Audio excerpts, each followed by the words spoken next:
오늘은 과목의 전체 구조하고 나에게 관심 있는 과목이 무엇인지 찾는 시간이 되겠습니다.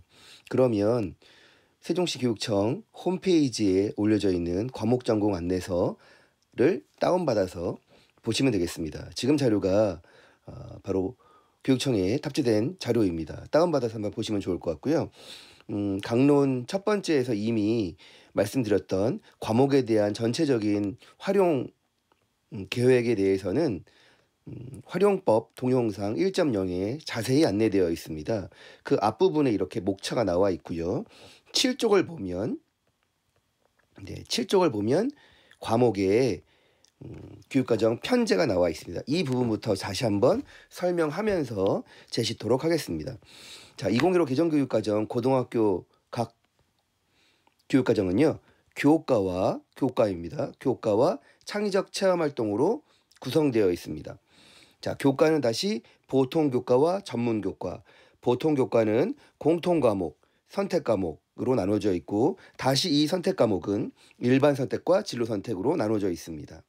자, 보통교과가 일반계 고등학교에서 개설되는 과목들이라면 특수목적고등학교, 특목고와 특성화고등학교에서 많이 개설되는 과목들이 있습니다. 바로 전문교과입니다. 그중에 전문교과 1은 특목고에서, 전문교과 2는 보통 특성화고에서 많이 개설되는 과목들입니다. 전문교과의 경우에도 진로 선택 과목으로 일반고에서 수강 신청이 가능합니다. 자, 교과가 있고 창의적 체험 활동이 있습니다. 자, 그중에서 이번에는 교과 중심으로 말씀을 드리는 부분들이니까 교과에 대한 상세한 이야기를 하도록 하겠습니다.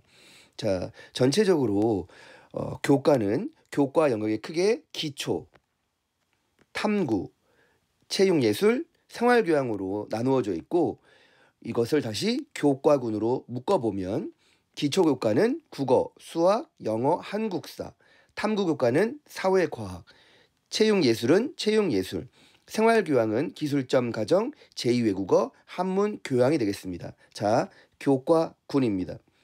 자, 교과군에 따라 공통과목과 선택과목이 있다고 이야기를 했습니다. 다시 선택과목은 일반 선택과 진로 선택이 있다고 말씀을 드렸습니다. 그러면 하나씩 보도록 하겠습니다. 국어 교과군에 1학년에 보통 배우는 공통과목이 있고요. 화법과 작문, 독서, 언어와 매체, 문학이 있고요. 일반 선택입니다. 진로 선택에서는 실용국어, 심화국어, 고전 읽기가 있습니다. 이런 식으로 옆으로 쭉 가면서 보면 각 교과군에 따라 어떤 과목이 있는지 확인할 수 있고요. 자, 세로로 보면 어떤 교과군에 따라 어떤 과목이 배치되어 있는지 볼 수 있습니다. 자, 공통 과목은 고등학교 1학년에서 보통 공부하게 되는데요. 국어, 수학, 영어, 한국사, 통합사회, 통합과학, 과학탐구 실험이 되겠습니다. 보통 1학년에서 대부분 공부하는 과목들입니다. 그렇다면 그 옆에 있는 일반 선택과 진로 선택은 2, 3학년에서 개설합니다. 일반 선택은 2학년에서 진로 선택은 3학년에서 하는 거 아닌가요? 라고 생각할 수 있겠지만 실제로 학교에서 어떻게 2학년, 3학년에 과목을 배치하냐에 따라 학년에서 공부하는 건 2학년일 수 있고 3학년일 수 있고 학교마다 다를 수 있습니다. 자, 여기서 또 하나 중요한 것은 여기 있는 과목들 중에는 모두 다 수능 과목은 아닙니다. 자, 수능 과목은 어떤 과목들이 있을까요? 바로 그 수능 이 중에서 어떤 과목이 수능 과목인지를 찾는 것도 이 교재의 아주 큰 내용이라고 할 수 있겠습니다. 자, 고등학생들이라면 수능 과목이 어떤 과목인지 아는 건 매우 중요한 거겠죠. 자, 그런 것들을 하나씩 찾는 그런 시간이 될 것입니다. 자, 전문교과는 아까 말씀드린 것처럼 전문교과 1은 교과별 심화학습을 위한 과목으로 특목고 대상 교과 맞습니다. 따라서 앞에 심화라는 말이 붙어있는 교과이거나 고급이라는 단어가 붙어있는 교과들이 대부분 이 교과라고 쉽게 생각할 수 있습니다. 자, 그 다음에 전문교과 같은 경우에는 국가직업능력표준에 따라 만들어진 것으로 특성화고에서 많이 공부합니다. 이 전문교과 2의 경우에는 앞에 실용이라는 단어가 많이 들어있는 것도 하나의 특징이라고 할 수 있겠습니다. 자, 그러면 전문교과도 같이 공부를 했습니다. 자, 전문교과 1은 특목고에서 공부한다고 했죠. 자, 여기 보면 과학계열입니다. 과학예술영재학교나 특목고 중에 과학고에서 많이 개설되는 과목들입니다. 앞에 심화 수학, 고급이라는 단어도 눈에 보이고요. 뒤에 실험 과목들, 연구라는 과목들이 자꾸 보일 것입니다. 좀 한 번 더 살펴보도록 하겠습니다. 자, 체육계열이니까 최고에서 개설되는 과목들이겠죠? 자, 예술이니까 예고에서 개설되는 과목들입니다. 자, 외국어 계열이는 거 보니까 외고에서 개설되는 과목들일 가능성이 높겠지요. 자, 옆에 보니까 심화라는 단어들이 계속 눈에 보입니다. 1이라는 과목도 있고 2라는 과목도 보이네요. 자, 국제 계열입니다. 자, 국제정치, 한국사회 이해, 현대세계 변화, 국제경제, 비교문화, 사회탐구 방법, 국제법, 세계문제와 미래사회, 사회과제 연구, 지역의 이해, 국제관계와 기구. 자, 바로 국제고에서 개설되는 과목들이 되겠습니다. 지금 보여드린 이 과목들은 전문교과 1입니다. 전문교과 1은 특목고에서 개설되는 과목이라 말씀드렸습니다. 자, 그러면 전문교과 2 같은 경우에도 있겠죠. 전문교과 2는요, 사실 뒤에 어마어마하게 많습니다. 뒤에서 상세하게 안내하도록 하겠습니다. 자, 이건 과목에 대한 안내였고요. 그렇다면 나는 어떤 과목에 관심이 있는지를 좀 관심 있게 찾을 필요가 있을 것 같아요. 근데 사실은 나의 진로가 좀 명확하게 결정되어 있는 학생들도 있습니다. 나는 의학계열로 갈 거야. 나는 인문계열로 갈 거야. 나는 경제학과로 갈 거야. 이렇게 명확한 학생들 같은 경우에는 선택 과목을 선택할 때 내가 나의 진로를 찾는 것은 쉬울 수 있습니다. 하지만 내가 아직 진로가 명확하게 결정되지 않은 학생이라면 이 많은 과목들 중에 내가 뭐에 관심이 있는지 찾아보는 게 무엇보다 중요합니다. 막연하게 그냥 과목명만 보고도 한번 찾아보는 것도 중요합니다. 자, 선택 과목 중에 기억으로 시작하는 과목도 잠깐 보겠습니다. 가정과학, 경제 수학, 고전윤리, 고전과 윤리, 공학 일반, 과학사, 교육학, 기술가정, 기하입니다. 자, 여기 과학사가 있습니다. 과학사는 역사 과목일까요? 과학 과목일까요? 예. 헷갈릴 수 있죠. 과학 과목입니다. 과학 안에서의 과목이라 할 수 있습니다. 자, 고전 읽기와 고전과 윤리가 있습니다. 고전 읽기는 국어 과목, 고전과 윤리는 윤리 사회 과목이라고 할 수 있겠습니다. 자, 그러면 니은도 볼까요? 논리학이라는 게 보이네요. 논술, 농업, 생명과학도 눈에 보입니다. 독서, 동아시아사 보입니다. 자, 물리는 물리학 1, 물리학 2가 있습니다. 물리학 1, 2는 나름의 위계가 있겠죠. 순서가 있겠죠. 1 다음에 2겠네요. 자, 이런 식으로 과목들을 한번 쭉 살펴보라는 뜻입니다. 이렇게 과목들을 쭉 보다 보면 어떤 과목들이 눈에 좀 들어올 것입니다. 내가 만약 화학이나 이런 과목이 들어온다면 이과 중에서도 기초과학에 관심 있는 학생이 되겠죠.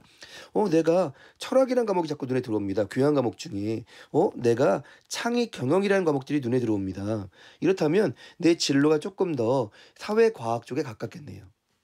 자, 선택 과목만 가지고도 이렇게 내가 어디 과목에 관심이 있는지를 살펴볼 수 있고요. 특히나 전문교과로 가면 이거는 더 특목고에서 개설되는 과목이다 보니까 전문적인 과목입니다. 그러다 보면 어떤 일이 생길 수 있냐면 내가 바라고 있는 전공 과목에 깊이 있는 것들을 살펴볼 수 있겠죠. 한번 보겠습니다. 자, 고급 과목이 있습니다. 고급 물리학, 고급 생명과학, 고급 지구과학, 고급 화학, 고급 수학이 보이네요. 자, 이런 과목들이 고급이 있으니까 심화 과목일 가능성이 많겠죠. 자, 독일어 독해와 작문 1, 2, 회화 1, 2. 자, 외고에서 듣는 학생들인데 특히나 내가 외국어에 관심 있는 학생들 중에 독일어에 관심 있는 학생들은 회화 과목, 그 다음에 독해와 작문 과목들도 수강을 하는 게 필요하겠네요. 자, 이쪽에 보니까 심화 과목들도 눈에 보입니다. 아까 고급이었다면 심화 영어 독해 1, 2, 심화 영어 작문 1, 2, 심화 영어 회화 1, 2, 영어 1, 2 이런 것들이 보입니다. 그러면 나름대로 위계가 있는 과목들이 될 수 있겠죠. 이런 과목들이 내가 어느 학년에서 들어야 되는지를 학교 교육과정 편제에서 확인할 수도 있습니다. 자, 뒤로 좀 넘어가서 자, 뒤쪽에 있는 부분들을 좀 보니까 전공 관련돼서 전공 기초라는 단어들이 보입니다. 그리고 제2외국어들이 보입니다. 자, 이런 과목들도 일반고에서 요청을 하면 개설할 수 있습니다. 그런데 우리 학교에서 개설을 요청했는데 수강한 학생들이 많지 않다면 인원수가 적기 때문에 폐강이 되겠죠. 그럴 경우에는 공동교육과정을 운영해서 수업을 들을 수도 있습니다. 자, 이런 부분들이 많이 일반고에서 개설될 수 있습니다. 전문교과 2 같은 경우에는 특성화고에서 개설된다고 분명히 말씀드렸습니다. 그렇다면 특성화고에 있는 과목들은 정말 다양한 전공들이 있으니까 앞에 살펴봤던 것보다 훨씬 더 많은 이렇게 많은 과목들이 눈에 들어옵니다. 이 중에 해양이란 단어, 해사라는 단어가 눈에 들어오는가요? 그렇다면 내가 그쪽 분야에 관심이 있다는 뜻입니다. 창업이라는 것이 눈에 들어왔나요? 자, 유통이라는 것이 눈에 들어왔나요? 영상이 눈에 들어왔습니까? 아동, 이게 눈에 들어왔나요? 자, 이런 과목들을 하나하나 살펴보는 것이 무엇보다 중요합니다. 자, 보건, 간호 계열도 보이고요. 반려동물도 눈에 보이네요. 자, 이건 용어가 아니라 과목명입니다. 과목명. 이런 과목들이 특성화고에서 개설되고 있고 필요하면 일반고에서 혹은 공동교육과정을 통해 타 학교와 연계해서 이런 과목을 들을 수 있다는 것입니다. 자, 지금 여러분들하고 이번 첫 강의는 고등학교 과목의 구조와 나에게 관심 있는 과목, 내가 어디에 과목에 관심이 있는지를 살펴보는 시간이었습니다. 자, 큰 도움이 되었는지 모르겠습니다. 자, 첫 번째 시간 여러분하고 과목에 대한 안내이면서 과목 전공 안내 부분 중 과목에